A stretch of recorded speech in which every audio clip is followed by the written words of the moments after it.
साथियों, हिंदू अधिनियम 1955, high court एवं सुप्रीम कोर्ट के अलग-अलग जजमेंट और भारत की जनगणना में देखें तो आदिवासियों के लिए एक अलग रिलीजन बताया गया है जिसको ट्राइब्स रिलीजन कहा गया है।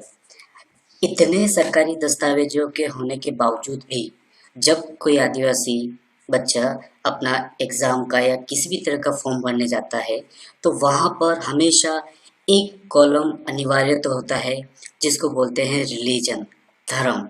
तो वहाँ पर हिंदू, मुस्लिम, सिख, जैन, पारसी, ज्यू, क्रिश्चियन, बुद्धिस्ट, अदर्स यहाँ स्पेसिफाई किया होता है। आप किसी भी तरह के फॉर्म देखेंगे तो वहाँ पर रिलीजन में यही मुख्य धर्म अंकित किए होते हैं। तो समस्या आती है एक आदिवासी बच्चे के सामने कि वो क्या धर्म लिखे। एक तरफ तो सभी सरकारी दस्तावेज बोलते हैं कि आदिवासी हिंदू नहीं है, तो वो कॉलम में क्या अंकित करे। तो सबसे पहले हमें देखना पड़ेगा कि आदिवासी का धर्म कोड क्या है। आइए देखते हैं दस्तावेज। Census of India 1951 enumerators booklet of instructions को अगर हम ध्यान से देखें तो यहाँ पर हमारे इस सवाल का जवाब मिल जाएगा। आइए देखते हैं इनोवेटर्स बुकलेट ऑफ इंस्ट्रक्शंस क्या कहती है। क्या इसके अंदर ट्राइब्स के लिए अलग रिलीजन कोड दिया हुआ है? यदि हाँ तो कहाँ? ये है census of India 1951 innovators booklet of instructions. जब भी जनगणना की जाती है तो वहाँ पर जो भी जनगणना कर्मचारी उस फॉर्म को फिलअप करने के लिए जाते हैं तो उनके लिए सबसे पहले गवर्नमेंट इंस्ट्रक्शंस बुकलेट जारी करती है कि आपको फॉर्म में क्या-क्या क्वेश्चंस है, क्या-क्या आपको वहाँ पर फिलअप करना है, क्या-क्या आपको पूछा जाना है। इस तरह की सभी क्वेश्चंस की एक लिस्ट बनी होती है। Census of India questions for record के लिए अगर हम देखें तो यहाँ पर अलग-अलग क्वेश्चन हमें मिल जाएंगे। इस बुकलेट को अगर हम पूरा देखें तो हमें यहाँ पर आगे के पेज में पूरी डिटेल से एक एक चीज़ हमें यहाँ पर पता चलती है। यहाँ पर हमें मिलेगा rules for filling the slip.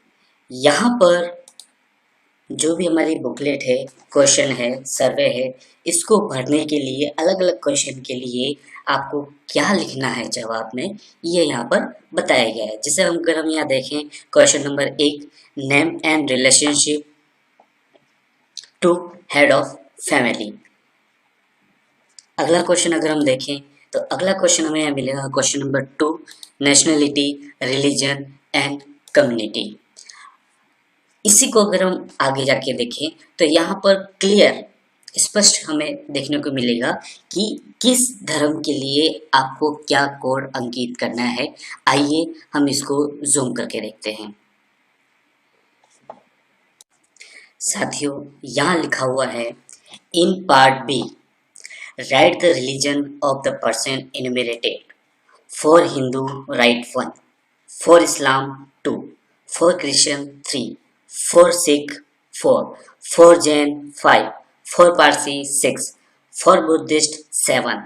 For Jew, 8. And for Tribe, 9. Yes, हाँ साथियों, यहाँ पर लिखा हुआ है ट्राइब के लिए आपको 9 नंबर लिखना है। उसके आगे अगर हम देखें if any other religion is written write in full, तो यहाँ पर यही कोड हमें मिलता है।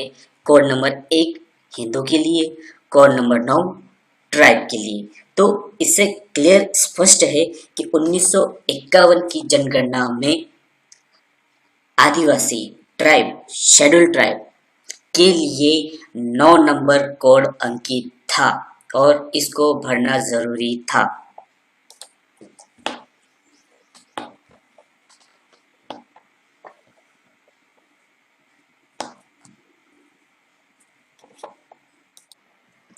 यहाँ पर सेंसस ऑफ इंडिया 1951 में रिलीजन कोड 1 हिंदू के लिए लिखा हुआ है, कोड नंबर 2 इस्लाम के लिए, कोड नंबर 3 क्रिश्चियन के लिए, सिख के लिए 4, जैन के लिए 5, पारसी के लिए 6, बुद्ध के लिए 7, ज्यू के लिए 8 और 9 नंबर कोड ट्राइब्स के लिए लिखा गया है। अगर हम इन सब कोड को देखें तो जब अलग अलग धर्मों के लिए यहाँ पर 1 से लेकर 8 तक कोड दिया हुआ है, 9 नंबर कोड ट्राइब्स के लिए यहाँ पर दिया गया है, तो ये संख्या अपने आप में बताती है कि 9 नंबर 1 से लेकर 8 तक किसी से भी मैच नहीं करता है। 9 नंबर कोड अपने आप में ट्राइब्स के लिए अलग से लिखा गया है। तो क्यों जबरदस्ती अलग अलग प्रकार के संगठन ट्राइब्स को हिंदू, इस्लाम, क्रिश्चियन, सिख, पारसी इनके अंदर डालने की कोशिश करते हैं? क्यों ये 9 नंबर कोड हटा दिया गया? Religion code census of India 1951 यहाँ बता रहा है कि आदिवासी हिंदू नहीं है, आदिवासी ईसाई नहीं है, आदिवासी मुसलमान भी नहीं है, पारसी, बौद्ध, जैन और जीव भी नहीं है। आदिवासी किसी भी धर्म में नहीं आता है। क्यों? क्योंकि religion code census of India 1951 में आदिवासी के लिए धर्म कोड 9 दिया हुआ था। ये कोड क्यों हटा दिया गया? ये अपने आप में एक बहुत बड़ा प्रश्न है।